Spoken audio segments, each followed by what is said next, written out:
Sir देखिए, ये no confidence motion की ताकत कितने है कि हमारे प्रधानमंत्री को हम लोग खींच के सदन में लाकर बैठे। यही ताकत होते हैं संसदीय परंपरा की।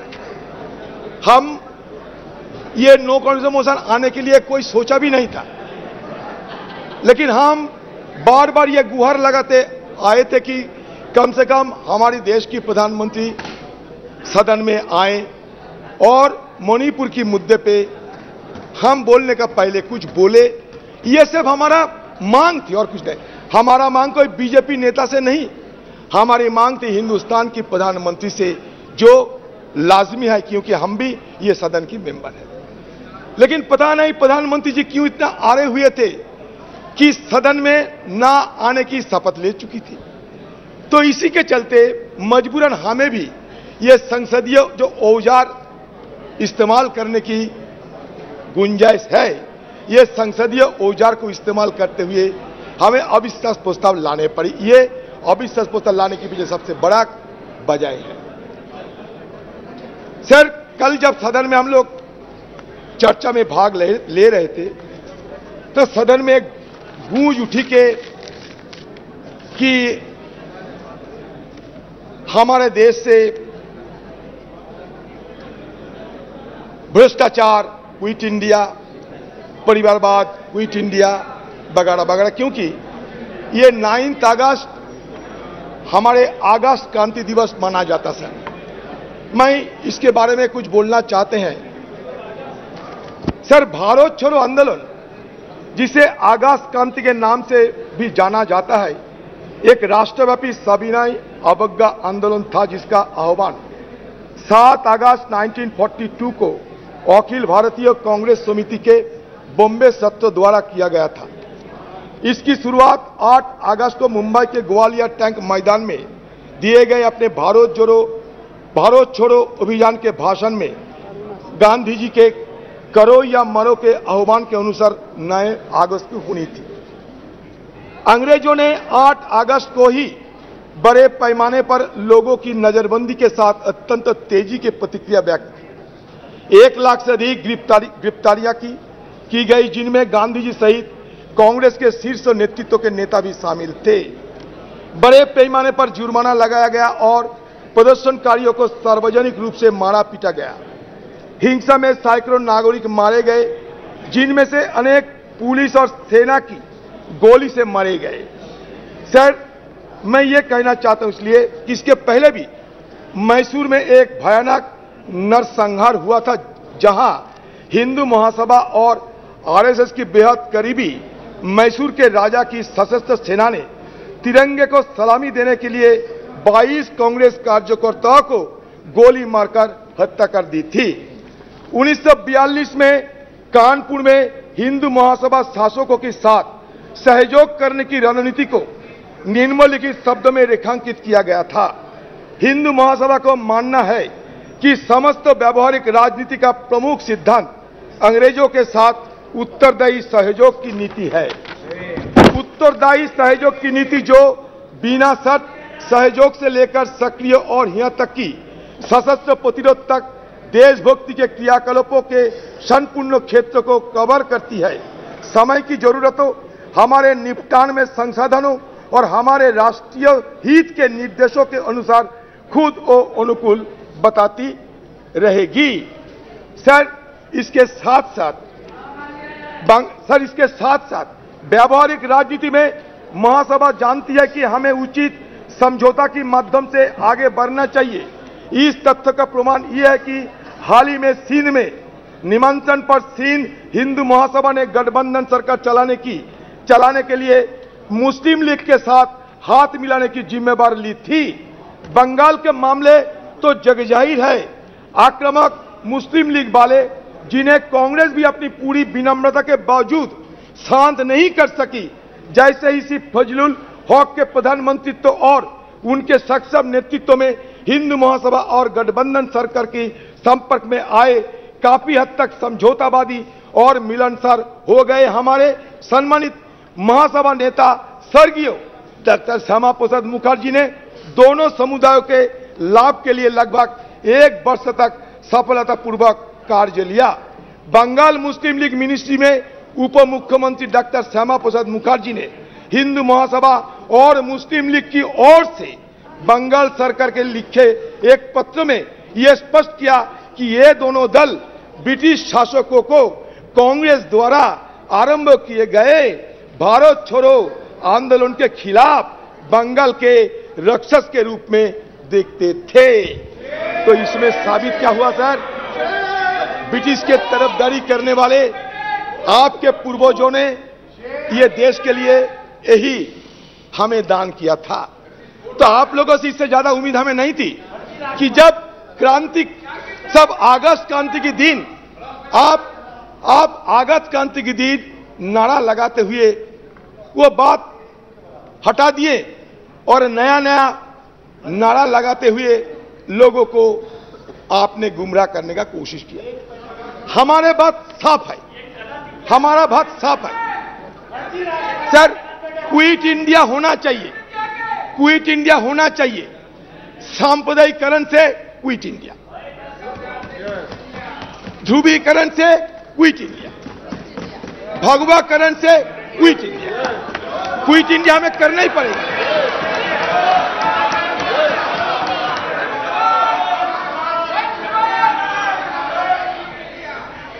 आजादी के शाम न हम होने देंगे। शहीदों की कुर्बानी को बदनाम न होने देंगे। बची रहे एक बूंद लहू की रंगों में भारत माता की आंचल को बर्बाद नहीं होने देंगे। यही हमारा मकसद है। मैं सिर्फ ये कहना चाहते हैं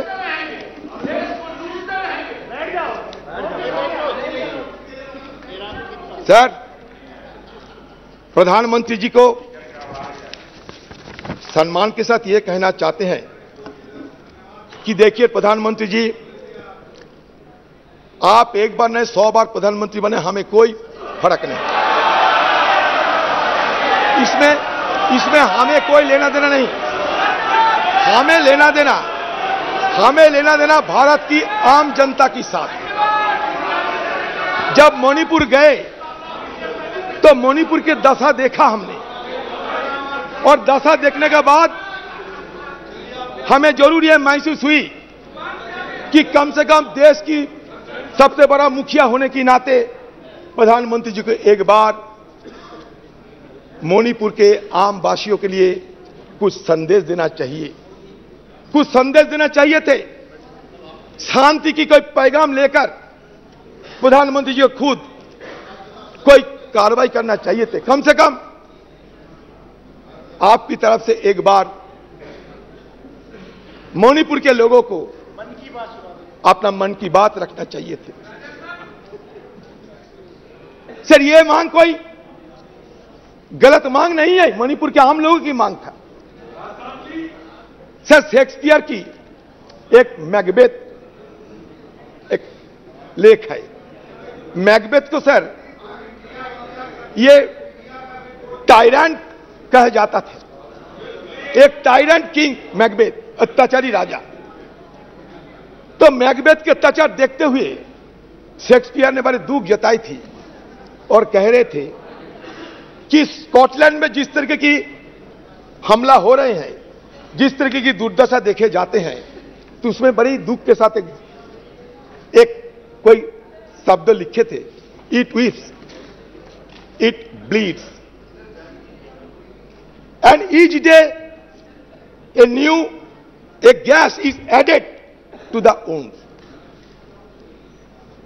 Each new morning, new widows howl, new orphans cry, new sorrows strike the heaven in the face. हमें भी लगा कि मणिपुर की हालत ऐसा ही है, जहां लोगों की मन में कोई चैन शांति कुछ नहीं थी। सारे मणिपुर, यही तो बात है, आप समझ नहीं सकते। अनारस के साथ बनारस की तुलना मत किया करो। चाना के साथ बेदाना की तुलना मत किया करो, बुलक के साथ हिलक की तुलना मत किया करो। इसलिए नहीं, क्योंकि हमारे प्रधानमंत्री जी जिस दिन मणिपुर के मुद्दे पे बोलना चाहिए था, कहां से छत्तीसगढ़ लाए, कहां से राजस्थान लाए, कीजिए ना। लेकिन मणिपुर की दंगा ये कोई छोटी मोटी बात नहीं है। मणिपुर की दंगा एक जाति दंगा के रूप में, एक सिविल वॉर की तरह सारे देश दुनिया में चर्चा के मुद्दे बन गए। आप जब यूरोप में गए थे, फ्रांस में, जहां आपको पुरस्कार मिला था, खुशी हुई हम लोग, आपको नवाजा गया बहुत बड़ा पुरस्कार में। उस समय भी यूरोपियन पार्लियामेंट में यह मणिपुर की मुद्दा चर्चा में थे, अमेरिका में भी यह मुद्दा चर्चा में थे। तो हमारी तरफ से यह बार बार समझाने की कोशिश किए गए थे कि Manipur issue cannot be confined to any state or any nation. It has already assumed a global dimension. That is why Prime Minister intervention is indispensable, is called for. That was our argument. There is no harm of it. Sir, बात यह है कि मणिपुर में क्या देखा? मणिपुर में हमें देखा कि हमारे घर की मां बहनों को वस्त्रहीन हालत में विवश करके उन पे ऊपर हमला हो रहे हैं, बलात्कार की घटना घट रही है। तो मुझे एक बार ये बोलने का इच्छा हो रहे हैं कि जब राजा अंधा रहते हैं, धृतराष्ट्र जब अंधा रहते थे, उस समय द्रौपदी की वस्त्रण हुई थी। आज भी राजा अंधे बैठे हैं, इसलिए किसी को नाम नहीं लिया, किसी को नाम नहीं लिया मैं, किसी को नाम नहीं लिया मैं। तो इसलिए जहां राजा अंधा बैठे रहते, जहां राजा अंधा बैठे रहते, वहां द्रौपदी की वस्त्रहरण, चाहे वो हस्तिनापुर में हो, चाहे वो मणिपुर में हो, होते ही रहते। मणिपुर माननीय हस्तिनापुर में कोई फर्क नहीं रहता। आपने एक अपील की थी कि आइदर और साइड से बहस को शांति से सुना जाए। हम बड़े धैर्यपूर्वक सुनते गए। उन्होंने कहा कि हमने ब्रिटिश की कार्यपद्धति हमारी संसद ने अडॉप्ट की है, पूरे देश का अपमान किया, हम चुपचाप बैठे रहे। हमारी संविधान सभा ने ये पूरी प्रक्रिया तय की है, स्वीकार करी है। आगे माननीय अध्यक्ष जी, इसके बाद भी अनर्गल बोलते रहे। अब मैं अभी ये जो प्रयास कर रहे हैं, उनकी पार्टी ने उनको समय नहीं दिया। मेरे बोलने के साथ बात दिया जाएगा। आपने समय दिया, उसमें कुछ स्कोर करना चाहते हैं, कुछ मान्यता मगर माननीय अध्यक्ष जी, इस सदन की एक गरिमा है। देश के प्रधानमंत्री जी के बारे में जिस प्रकार का ये उल्लेख कर रहे हैं, मुझे लगता है ये विपक्ष के नेता के लिए शोभा नहीं देता। आपने उनको या तो कंट्रोल करना चाहिए, या तो ट्रेजरी बैंक के एमपी भी ये नहीं सुन पाएंगे। अमित शाह जी, आप थोड़ा बैठे। प्रधानमंत्री जी के गुस्सा नहीं आता, आपको क्यों आते हैं इतना? किसी को गुस्सा नहीं आते, तो चर्चा की मुद्दा है। आप मुद्दों पे बोलिए सर। मुद्दा पे तो बोलते हैं सर। हाँ। बहुत दिन पहले सुना, इस देश से हजारों करोड़ रुपया लूटकर नीरव मोदी भागे थे, किसी ने उनको पकड़ नहीं सके। हमारे एनडीए सरकार की इतना ताकत, उन्हें छू नहीं सके। वो कैरिबियन समुद्र की बीच में मस्ती करते देखा जाते हैं, जो मर्जी वो कहते रहते। तो मैंने सोचा कि नीरव मोदी सारे जिंदगी के लिए हमारे से दूर चले गए, लेकिन अब पता चला नीरव मोदी दूर नहीं गए। मणिपुर की घटना देखने के बाद मुझे यह पता चला नीरव मोदी यहां हिंदुस्तान में जिंदा है, और नरेंद्र मोदी नीरव मोदी बनके अभी भी चुपचाप अपने चुप्पी साधे होकर बैठे हैं।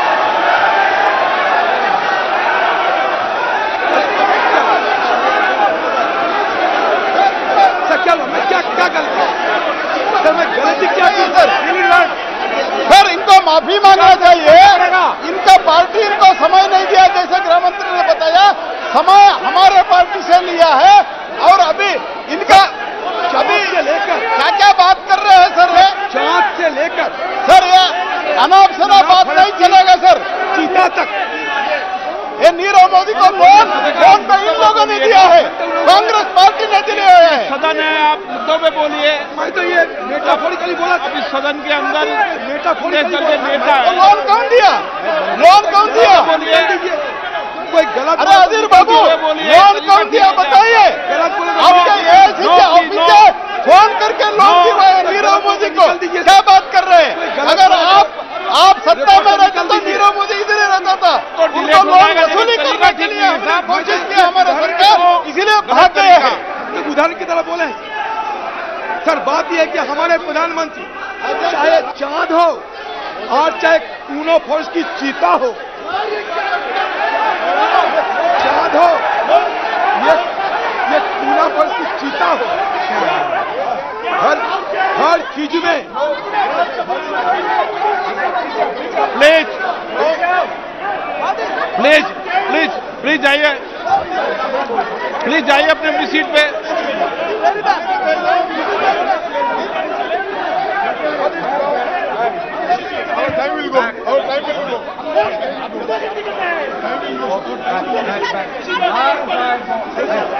प्लीज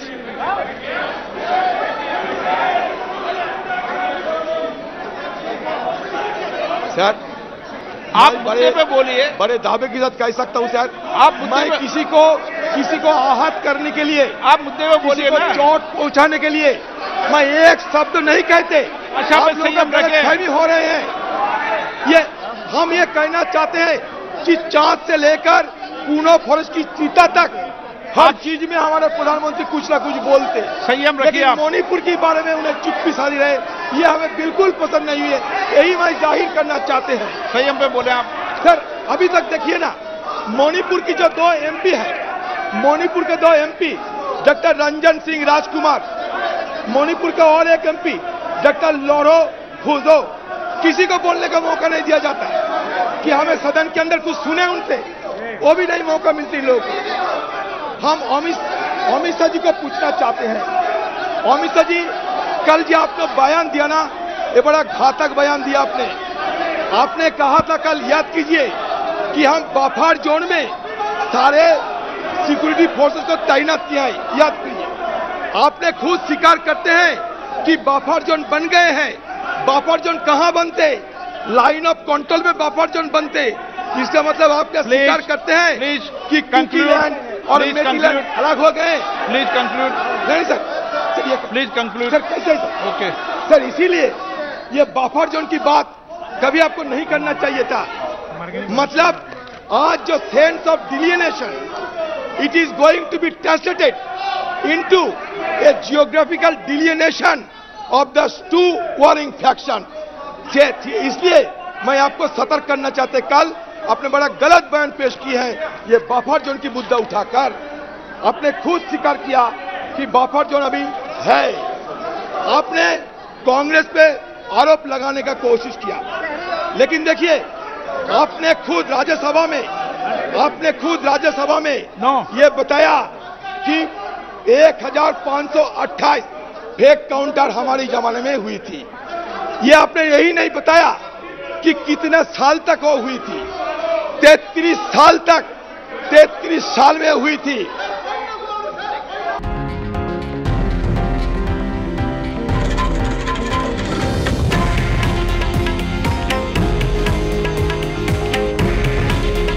हे आहे देशातील नंबर 1 न्यूज नेटवर्क आणि आपण पाहत आहात TV9 मराठी। काळजी तुमची, हित महाराष्ट्राचं।